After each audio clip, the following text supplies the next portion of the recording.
Yeah, I already know. Hello, it's live. Super Tuesday. It's Kathy of kathysright.com. Oh my gosh, you guys, I had no idea there was so much going on. I thought I was with it. I thought I had a clue what was going on in the ballot.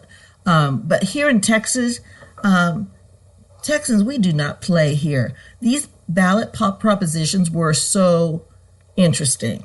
For instance, I didn't expect this, but maybe I just wasn't paying attention. I pay attention way more so to the national conversations that we were having. But here in Texas, I should have been paying attention, but it was an easy vote for me. But it was kind of nice. You got a cookie at the end and a sticker, so that was kind of cool. Texas, these are the propositions that I found most interesting. Proposition 5.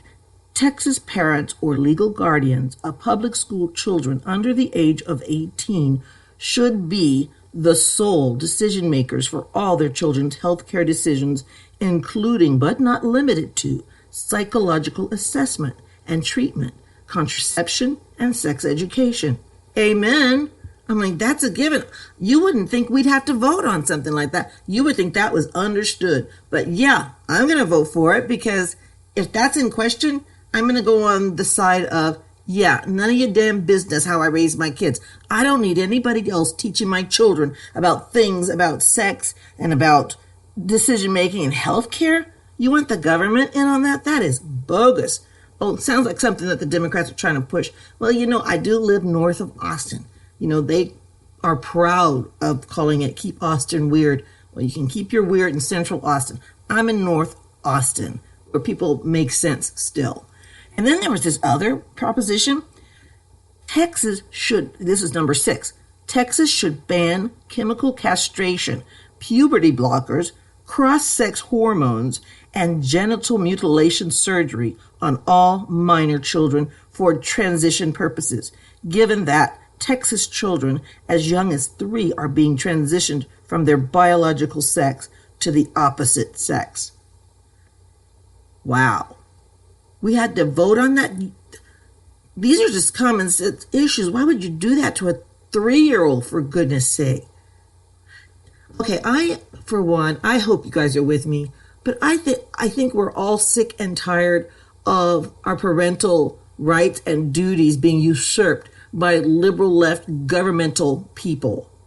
It's not children should be children. When I was a kid, I wanted to grow up. And one time I wanted to be a police officer. And then as I grew and realized most people were bigger than me, I realized they would kick my ass totally. So I couldn't be a police officer. I can shoot straight, which is good. But no, somebody could deck me if they were just 2 ounces bigger than me. That's why I took karate.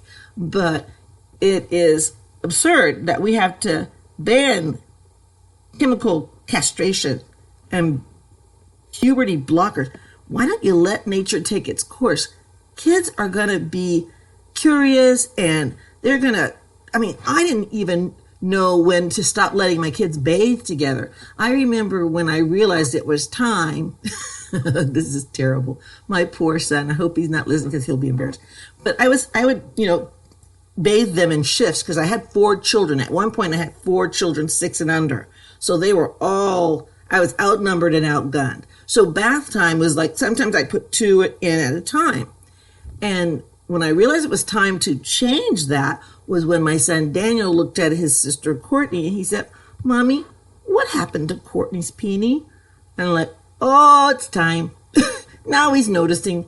But the thing is, he was he's around 3 or 4 then. So why on earth would somebody go and why would it be a consideration to change their body to match their imagination?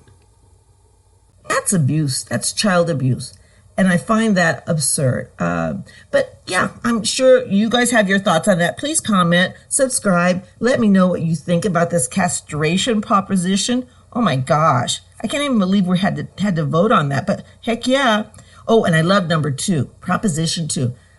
Texas should reject restrictions on their right to keep and bear arms. Amen.